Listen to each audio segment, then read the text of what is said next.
नमस्कार दोस्तों, स्वागत है आपका मेरे YouTube channel GS by Anoop sir. मैं अनूप कुमार आपके लिए फिर से एक नई वीडियो लेकर आया हूं और मेरी इस वीडियो का जो टॉपिक रहेगा वह पिछली वीडियो का ही टॉपिक है। आज मैं पिछली वीडियो के टॉपिक जो मैंने आपको पढ़ाया था पार्ट फर्स्ट में, आज उसी का पार्ट सेकंड लेकर आपके सामने आया हूँ।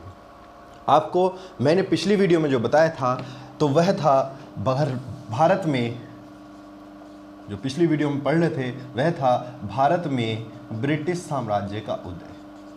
ब्रिटिश साम्राज्य, तो भारत में ब्रिटिश साम्राज्य जो हुआ था उसका पार्ट फर्स्ट हमने आपको कल बताया था कि भारत में ब्रिटिश साम्राज्य कैसे हुआ था, कैसे कैसे स्थापना हुई थी, कहाँ कहाँ पर इन्होंने युद्ध जीते थे, कौन कौन से युद्ध हम इनमें पढ़ेंगे, तो वो सब मैंने आपको बताया था। साथ ही मैंने आपको बंगाल में ब्रिटिश साम्राज्य बताया था कि हम जो पढ़ रहे थे बंगाल में ब्रिटिश साम्राज्य। तो बंगाल में ब्रिटिश साम्राज्य कैसे हुआ था उस क्रम में मैंने आपको पार्ट फर्स्ट में जो बताया था उसको एक बार एनालाइज कर लेते हैं। मैंने आपको बताया था कि बंगाल जो था वह प्रारंभ में यानी कि सन 1700 के पास में, तो सन 1700 में वह जो था एक मुग़ल प्रांत होता था। जो था ये मुग़ल प्रांत, या इसको प्रांत की जगह सूबा भी कह सकते हैं, तो यह एक मुग़ल सूबा था। और उसके बाद 1707 के बाद में क्या होता है, औरंगजेब की मृत्यु के बाद ये मुग़ल प्रांत से मुग़ल साम्राज्य से अलग होने लगता है। और 1717 में मैंने आपको बताया था कि एक व्यक्ति आया था जिसका नाम था मुर्शिद कुली खां, और मुर्शिद कुली खां वह अंतिम सूबेदार था जिसको किसी मुग़ल शासक ने नियुक्त किया था। इसके बाद जितने भी सूबेदार हुए थे वह सब वंशानुगत हुए थे, और मैंने आपको इसी क्रम में एक और सूबेदार का नाम बताया था जिसको हमने कहा था अली वर्दी खान। अली वर्दी खान वह व्यक्ति था जो अपने आप को स्वतंत्र नवाब बना लेता है और बंगाल का पहला स्वतंत्र राजा या नवाब बनता है जिसका नाम होता है अली वर्दी खां, जो मुग़ल सल्तनत को या मुग़ल साम्राज्य के जो शासक होते थे उनको कर नहीं देता था। इतना मैंने आपको कल बताया था कि वो कैसे कैसे हुआ। अली वर्दी खां के बारे में मैंने बताया था कि घूस देकर इस सूबेदार के लिए फरमान लाया था। फिर बंगाल आता है और बंगाल के सूबेदार सरफराज से युद्ध करता है, गिरिया का युद्ध होता है, वह मैंने आपको सब कुछ बता दिया था। आज उसी क्रम में हम आगे बढ़ते हैं और आज हम पढ़ते हैं भारत में ब्रिटिश साम्राज्य का पार्ट 2। तो आज हम उसी को पढ़ते हैं और आगे पढ़ते हैं कि भाई बंगाल में आगे आगे कहानी क्या क्या हुई थी। कहानी में मैंने आपको बताया कितना था, मैंने आपको बताया था एक मुर्शिद कुली खां के बाद मैंने आपको बताया था वो था अली वर्दी खां। अली वर्दी खां तक के मैंने आपको बता दिया था। इसके बाद देखिए क्या होता है। अली वर्दी खां को मैंने आपको याद हो, पिछली वीडियो आपने देखी हो, आपसे मेरा एक निवेदन रहता है कि मेरी कोई भी वीडियो देखने से पहले उससे पहले जुड़ी हुई सारी वीडियो देख लें ताकि आपको मेरी उस वीडियो का टॉपिक समझ में आ जाए कि वह कहना क्या चाह रहा हूँ, मैं आपको समझाना क्या चाह रहा हूँ। वो तभी समझ में आएगा जब आप मेरी पिछली वीडियो देखेंगे। ठीक है, पिछली वीडियो में मैंने आपको बताया था कि अली वर्दी खान नवाब बन जाता है। अभी अंग्रेज कोई हस्तक्षेप इसमें नहीं करते। बंगाल की सियासत में या बंगाल के शासन में या बंगाल के राज्य में कोई हस्तक्षेप नहीं करते, केवल और केवल अभी अंग्रेज व्यापार करते हैं। अब हस्तक्षेप होना शुरू होता है अली वर्दी खां के बाद, क्योंकि अली वर्दी खां भी अंग्रेजों को नहीं छेड़ता। याद हो मैंने आपको बताया था कि अली वर्दी खां ने अंग्रेजों की तुलना मधुमक्खी के छत्ते के समान की थी कि भैया इसको छेड़ोगे तो ये काटेंगे, नहीं छेड़ ले तो ये हमको क्या दे रहे हैं, ये हमको शहद दे रहे हैं, इनके आने से हमारे यहाँ पर व्यापार बढ़ा है। परंतु एक व्यक्ति अली वर्दी खां के बाद में जो सूबेदार बनता है, नया सूबेदार या नया शासक जो बनता है, सिराजुद्दौला सन 1756 में शासक बना और सन 1757 तक ये शासक रहा था। सिराजुद्दौला कुछ उल्टा किस्म का इंसान होता है। ये क्या करता है, अंग्रेजों को छेड़ता है। अंग्रेजों को क्या छेड़ता है, मैंने आपको बताया था कि सन 1698 ईस्वी में कलकत्ता नगर की स्थापना कर ली गई थी। कलकत्ता सन 1698 में जॉब चारनॉक द्वारा बना दिया गया था और यहाँ कलकत्ता में ब्रिटिश व्यापारी रहते थे। और ब्रिटिश व्यापारी क्या कर रहे थे, कलकत्ते की किलेबंदी कर रहे थे। किलेबंदी मतलब चारों तरफ से उसकी बाउंड्री कर रहे थे। अब ये बात सरफराज को नागवार लगी कि भाई देखो, आप हमारे यहाँ पर, सरफराज क्या कहता है कि आप हमारे यहाँ पर व्यापार करना है, व्यापार कीजिए, हमको दिक्कत नहीं है, परंतु आप इस तरीके से किलेबंदी ना कीजिए, क्योंकि उसके बाद हमको नहीं पता चलेगा, नवाब को नहीं पता चलेगा कि किले के अंदर क्या हो रहा है, क्या नहीं हो रहा, कुछ भी कर सकते हैं किले के अंदर। ये बात मना कर दी सिराजुद्दौला ने किलेबंदी करने से। अंग्रेजों ने इसकी नहीं सुनी। अंग्रेजों को कहता है कि कलकत्ता की किलेबंदी आप मत कीजिए, परंतु अंग्रेजों ने ये बात इसकी नहीं सुनी और वो किलेबंदी करते रहते हैं। तो सिराजुद्दौला जो होता है वह कलकत्ता में जाता है और कलकत्ता में क्या करता है, यहाँ पर आक्रमण कर देता है। कलकत्ता पर जब आक्रमण किया तो कलकत्ता में जितने भी व्यापारी थे, जो व्यापारी थे वो या तो भाग गए और जो वहाँ पर बचे रहे, जो कलकत्ता में बचे रहे, ये क्या करता है सिराजुद्दौला इन बचे हुए व्यापारी को एक कमरे में बंद कर देता है। एक कमरे में इसने क्या कर दिया, बंद कर दिया, और कमरे में बंद कर दिया, और कमरा इतना छोटा था, बहुत छोटा था, और जिसके कारण क्या हुआ, इसने बंद करे थे 146 सदस्य और उनमें से मात्र 23 जिंदा बचे थे। जब उस कमरे को खोला गया तो जिंदा कितने बचे थे, 23। ये देखकर अंग्रेजों को गुस्सा आया। इस घटना को हम कहते हैं ब्लैक होल की घटना। इस घटना को क्या कहते हैं, तो इस घटना को कहा जाता है ब्लैक होल की घटना। और ब्लैक होल की घटना से सवाल जो आता है वह यह आता है कि ब्लैक होल की घटना किस नवाब के यहाँ पर हुई थी। तो ब्लैक होल की घटना जो हुई थी वह आपके सिराजुद्दौला के यहाँ हुई थी। कहानी समझ में आ गई, क्या होती ब्लैक होल की घटना? देखो भाई, फिर से समझा देता हूँ। सिराजुद्दौला नवाब बनता है। नवाब बनकर कलकत्ता में जहाँ पर ब्रिटिश व्यापारी रह रहे थे, वह उस कलकत्ता नगर की चारों तरफ से बाउंड्री कर रहे थे, किलेबंदी कर रहे थे। अब इस बात को सिराजुद्दौला मना करता है कि आप किलेबंदी ना कीजिए। उसकी इस बात को नहीं मानते कौन, अंग्रेज लोग। वो किलाबंदी करते रहते हैं। गुस्से में आकर सिराजुद्दौला उन पर कर देता आक्रमण। कुछ तो जाते हैं भाग और कुछ जहां वो बच जाते हैं, जो वहां पर भागे नहीं थे वो वहीं रुके थे। तो उन लोगों को 146 लोगों को सिराजुद्दौला एक छोटे से कमरे में बंद कर देता है, जिससे दम घुटने के कारण 123 व्यक्तियों की मृत्यु हो जाती है और मात्र 23 ही जिंदा बचते हैं। अब इससे तिलवला उठते हैं अंग्रेज तिलवला उठते हैं और वहाँ पर ये ब्लैक होल की घटना थी। ब्लैक होल की घटना की जब खबर पहुँचती है अंग्रेजी सेना को, ब्रिटिश सेना को, और ब्रिटिश सेना उस टाइम में रह रही थी मद्रास में, तो मद्रास से रॉबर्ट क्लाइव आते हैं। कौन आते हैं? क्लाइव आता है और क्लाइव कलकत्ता में आता है, मुआयना लेता है, सिराजुद्दौला से बात करता है कि भाई आपने ऐसा क्यों किया। थोड़ी बहुत इनकी झड़प होती है और झड़प में सिराजुद्दौला हार जाता है, रॉबर्ट क्लाइव उस झड़प में जीत जाता है। और रॉबर्ट क्लाइव सिराजुद्दौला पर एक संधि थोपता है जिसको हम कहते हैं अलीनगर की संधि। अलीनगर की संधि। अलीनगर की संधि किस पर थोपी गई? वो थोपी गई हमारे सिराजुद्दौला पर। अब सिराजुद्दौला अलीनगर की संधि में था क्या, वो सुनिए।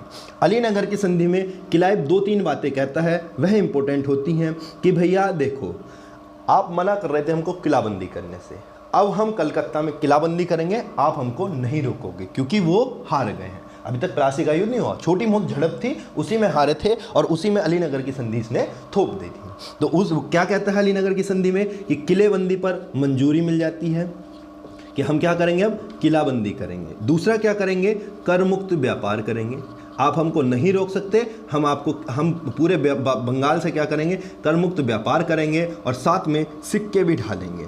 हम क्या करेंगे, यहाँ पर सिक्के भी बनाएंगे। तो सिक्के बनाएंगे और क्या करेंगे, किलेबंदी करेंगे। कलकत्ता की जो आप रोक रहे थे वो हम करेंगे और पूरे बंगाल से अभी तक तो हम टैक्स देते भी थे, अब हम बिना टैक्स के क्या करेंगे, व्यापार करेंगे। ये बातें क्लाइव अलीनगर की संधि के माध्यम से सिराजुद्दौला पर थोप देता है। अब सिराजुद्दौला की यहाँ पर होती बेइज्जती।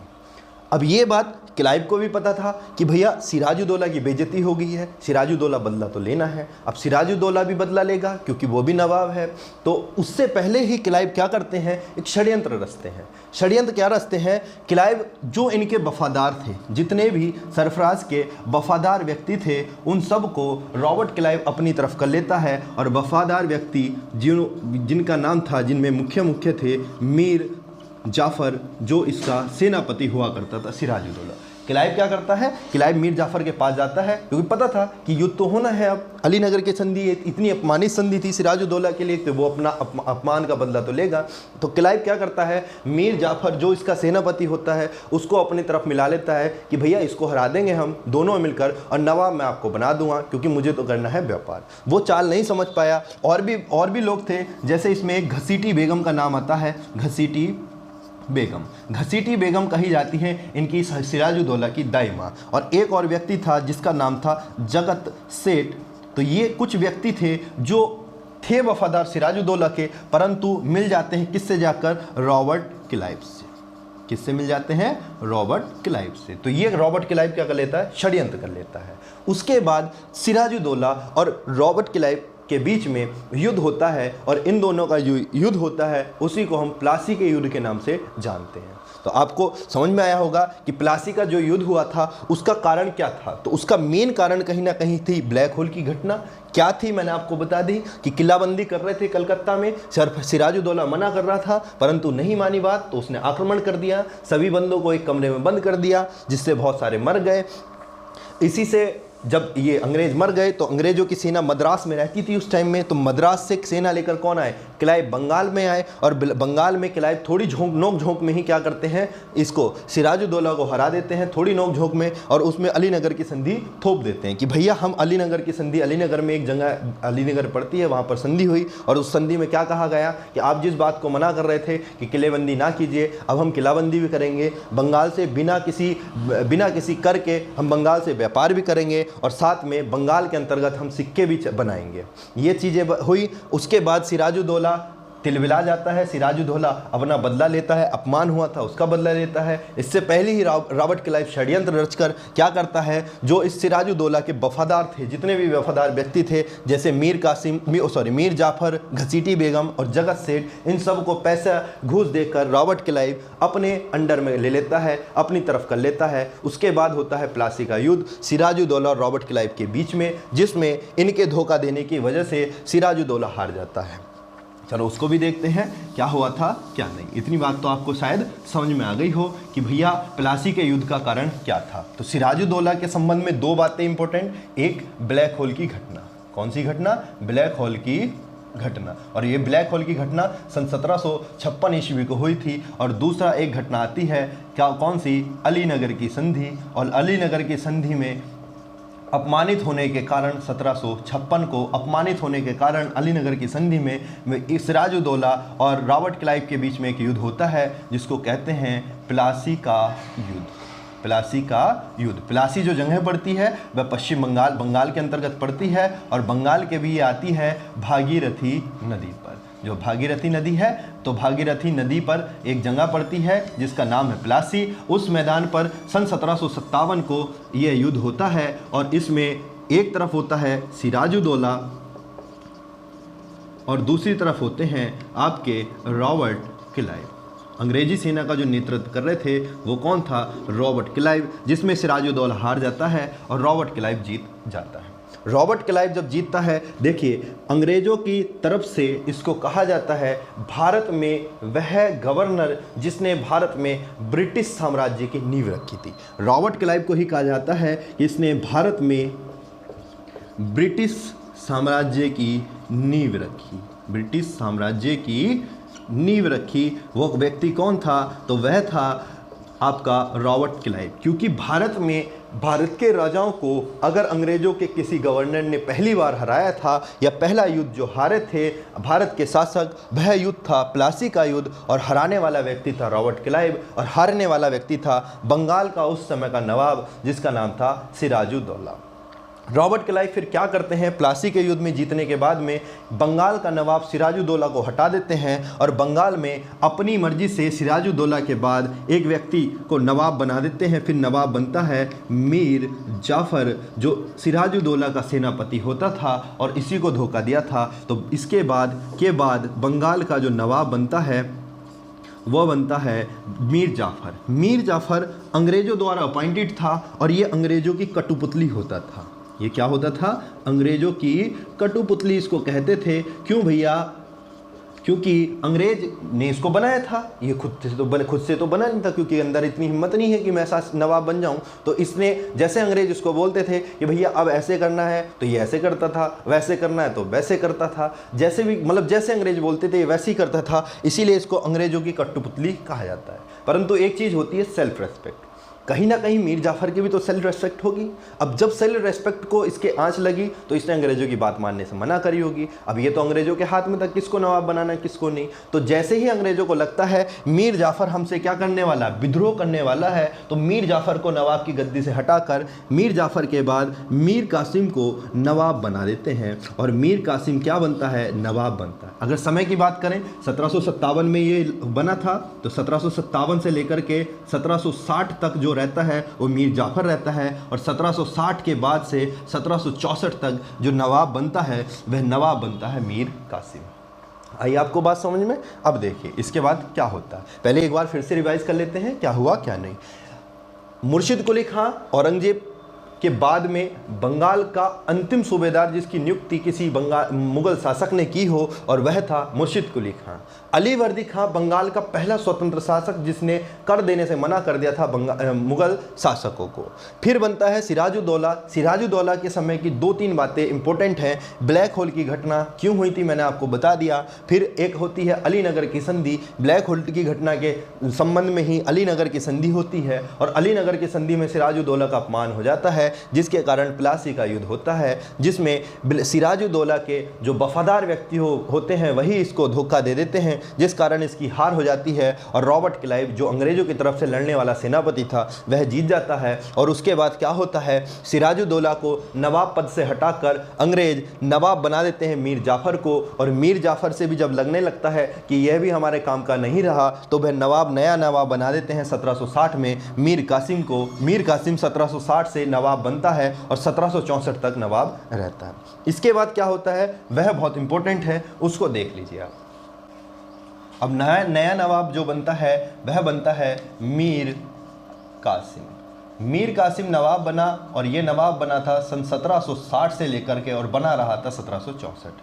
अब अंग्रेजों को तो चाहिए था वह व्यक्ति जैसा वो कहे वो वैसा ही नवाब करता रहे, परंतु मीर कासिम थोड़ा सा अलग प्रवृत्ति का व्यक्ति था। इसने विद्रोह करना शुरू कर दिया कि भैया मैं नहीं ऐसा करूँगा, मैं तो अपनी मर्जी से करूँगा जैसे मुझे करना है, क्योंकि नवाब मैं हूँ आप नवाब नहीं हो। तो इसके लिए क्या होता है, मीर कासिम सबसे पहले एक काम करता है, जो इनकी राजधानी थी, जो इनकी बंगाल की उस समय की राजधानी हुआ करती थी, वो हुआ करती थी मुर्शिदाबाद, जिसको मुर्शिद कुली खां ने बनाया था। तो मुर्शिदाबाद में इनकी राजधानी थी, और वह राजधानी मुर्शिदाबाद से कहाँ ले जाता है, मुंगेर राजधानी स्थानांतरित कर लेता है। तो मीर कासिम क्या करता है, बिना अंग्रेज से बताए, अंग्रेजों से बिना बताए, बिना उनकी अनुमति लिए मुर्शिदाबाद से राजधानी कहाँ पर ले जाता है, मुंगेर ले जाता है।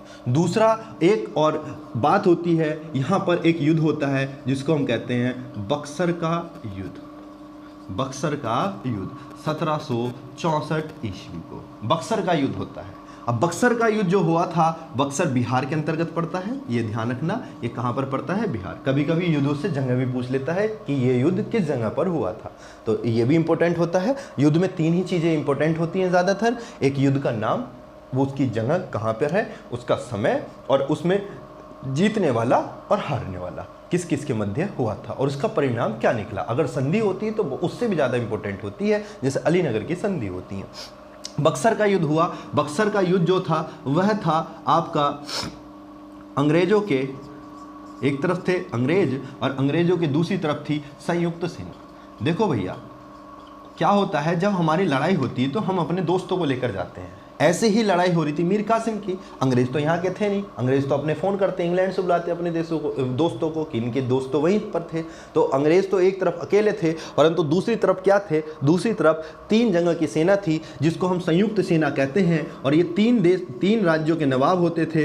एक इनमें बंगाल का तो नॉर्मली है कि बंगाल के साथ युद्ध है तो बंगाल के नवाब तो होंगे, और जिनका नाम था मीर कासिम। क्या नाम था, मीर कासिम।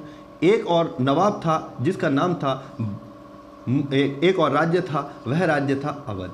अवध यानी कि उत्तर प्रदेश। अवध का एक शासक था जिसका नाम था सुजाऊ दौला। तो बक्सर के युद्ध में अंग्रेजों की तरफ से, तो अंग्रेज था, अंग्रेजों की तरफ से लड़ने वाला जो व्यक्ति था उसका नाम था हेक्टर मुनरो। कौन थे? Hector Munro. हेक्टर मुनरो इनकी अंग्रेजों की तरफ से लड़ाई लड़ने वाला सेनापति था, जबकि दूसरी तरफ संयुक्त सेना थी किस किस की? बंगाल की। बंगाल से कौन था? मीर कासिम। अवध की, अवध से कौन था? शुजाउद्दौला। और भैया मुगलों की, और मुगलों की तरफ से जो व्यक्ति था वह था शाह आलम द्वितीय।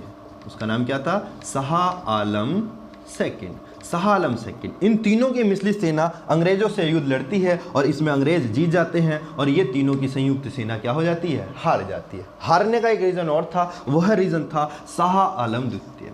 शाह आलम द्वितीय को अंग्रेज क्या बोलते हैं? अंग्रेज आते हैं शाह आलम द्वितीय के पास क्योंकि मुगलों का शासक मीर था और भारत में पहले जो था बंगाल भी और अवध भी किसके अंडर में आता था? मुगलों के। अब ये हेक्टर मुनरो शाह आलम द्वितीय से कहता था, देखो यार, तुम्हारा पहले ये जो दोनों है तुम्हारे साथ, ये पहले तुम्हारे अंडर में थे, अगर तुम हमारा साथ दोगे तो अब भी ये दोनों तुम्हारे क्या हो जाएंगे? अंडर में आ जाएंगे, क्योंकि इन दोनों को हम हरा देंगे और हरा कर तुमको क्या कर देंगे? तुमको दे देंगे, तुम्हारे मुगल सल्तनत में दे देंगे। तो शाह आलम को भी लगता है कि हाँ भाई, अंग्रेज ठीक कह रहे हैं कि मेरा फ़ायदा है इसमें। तो शाह आलम यहाँ पर इन दोनों को धोखा दे देता है, जिसके कारण से ये संयुक्त सेना इन तीनों की हार जाती है और अंग्रेज इसमें जीत जाते हैं। इस युद्ध का परिणाम क्या होता है? तो इस युद्ध में होती है इलाहाबाद की संधि। इलाहाबाद की संधि। इलाहाबाद की संधि होती है। इलाहाबाद की संधि वेरी वेरी इंपॉर्टेंट है और ये संधि हुई थी 1765 को। 1765 को ये संधि होती है। और क्या होता है? शाह आलम को इस संधि में हुआ क्या था? शाह आलम को 26 लाख रुपए वार्षिक पेंशन दे देते हैं। शाह आलम को पेंशन भोगी बना देते हैं कि भैया आप क्या करो, पेंशन लो और आराम से अपना जीवन काटो, जितना बचा हुआ है। आपको शासन मत करो, आपके शासन बस की बात नहीं है। अंग्रेज हैं शासन करने के लिए, आपको पैसा चाहिए अपने खर्च के लिए, हम आपको 26 लाख रुपए वार्षिक पेंशन देते रहेंगे और आप चुपचाप होकर के पेंशन पर पलते रहो। तो ये पहला मुगल शासक जिसने पेंशन ली थी तो वह कौन था? शाह आलम द्वितीय था। साथ ही में इस इलाहाबाद की संधि में क्या होता है? अवध के राजा से एक बात कहते हैं कि भैया बात ऐसी, अब सुनो, अवध से हम व्यापार करेंगे। और अवध से कैसा व्यापार करेंगे? कर मुक्त व्यापार करेंगे। पहले टैक्स लगता था व्यापार करने पर, अवध में अगर जाते थे शुजाउद्दौला टैक्स लगाता था, क्योंकि शाही फरमान जो दे रखा था वो पुराने टाइम में था। नया अवध बन गया था, नए राजा बन गए, नए नियम बन गए थे, जिसके तहत अवध में अगर व्यापार करते हैं तो उनको वहां से टैक्स देना पड़ता था। अब अवध हार गया, शुजाउद्दौला तो हार गया, तो ये तो फायदा उठाएंगे। और फायदा क्या उठाते हैं? ये कहते हैं इस संधि में, इलाहाबाद की संधि में, कि अवध से कर मुक्त व्यापार हम करेंगे। और मीर कासिम की जंग, बंगाल का जो नवाब बनता है वह नया नवाब बनता है। पहले तो ये बनाते हैं मीर जाफ़र को, फिर से किसको बनाते हैं? मीर जाफ़र को। और मीर जाफ़र के बाद ये नया नवाब बना देते हैं नजमुद्दौला को। नजमुद्दौला बंगाल का क्या बनता है? नया सूबेदार, नया शासक बनता है। यह युद्ध समाप्त होते ही बंगाल में द्वैध शासन शुरू हो जाता है। बंगाल में द्वैध शासन। अब द्वैध शासन क्या होता है वह सुनिए। बंगाल में क्या होता है? द्वैध शासन। तो द्वैध शासन को मैं यहाँ पर समझा देता हूँ। बंगाल में द्वैध शासन, बंगाल में द्वैध शासन, बंगाल में द्वैध शासन शुरू होता है सन 1765 से शुरू होता है। और ये द्वैध शासन सन 1773 तक ये लगा रहेगा बंगाल के अंतर्गत द्वैध शासन। द्वैध शासन में देखो, द्वैध शासन का मतलब क्या होता है? शासन के दो काम होते हैं, एक होता है प्रशासन और एक होता है राजस्व। राजस्व मतलब दीवानी। तो जितने भी राजस्व संबंधी काम होंगे वो तो करेगी ब्रिटिश ईस्ट इंडिया कंपनी। जितने भी राजस्व संबंधी काम होंगे बंगाल के अंतर्गत वो कौन करेगी? ब्रिटिश ईस्ट इंडिया कंपनी करेगी। और जितने भी प्रशासनिक कार्य होंगे वो कौन करेगा? जो नया नवाब बनाया है, जिसका नाम है नजमुद्दौला। तो इसको अब देखो, दो शासक हो गए, तो इसी जब दो शासक होते हैं तो उसको हम कहते हैं द्वैध शासन। ये द्वैध शासन 1773 तक बंगाल में रहेगा और बंगाल में वारेन हेस्टिंग आता है, 1773 का रेगुलेटिंग एक्ट आता है और वह बंगाल से द्वैध शासन समाप्त करता है और पूर्ण रूप से क्या करता है, 73 में क्या होता है, पूर्ण रूप से जो नवाब बनाया हुआ था, चाहे कैसा भी बनाया हुआ था, उसको पूर्ण रूप से हटा देते हैं। अब नवाब का पद 1773 के बाद से समाप्त हो जाता है और पूर्ण रूप से पूरा बंगाल को अब अपने अंडर में ले लेते हैं ब्रिटिश ईस्ट इंडिया कंपनी, और बंगाल में एक पद आ जाता है जिसको हम कहते हैं बंगाल का गवर्नर। क्या बोलते हैं, बंगाल का गवर्नर। और पहला व्यक्ति वॉरेन हेस्टिंग होता है, जिसको बंगाल का सूबेदार बंगाल का गवर्नर बनाया जाता है।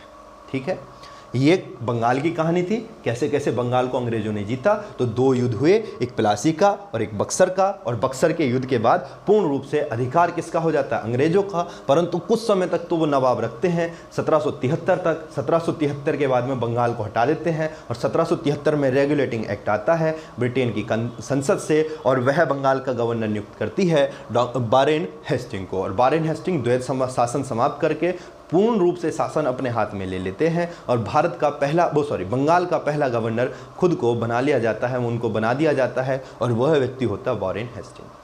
आशा करता हूँ आपको ये वीडियो समझ में आई होगी, अच्छा लगा होगा। यदि आपको मेरा पढ़ाया हुआ अच्छा लगता है तो प्लीज़ ज़्यादा से ज़्यादा शेयर कीजिए, सब्सक्राइब कीजिए मेरे चैनल को, शेयर करते रहें, क्योंकि शेयर करने से क्या होता है कि जब बच्चों पर ज़्यादा पहुँचेगी तो मुझको और अच्छा लगेगा, ज़्यादा से ज़्यादा बच्चे मुझसे डिमांड करेंगे तो मैं और अच्छे से अच्छा आपको चीज़ें प्रोवाइड करवाने की कोशिश करूँगा। धन्यवाद।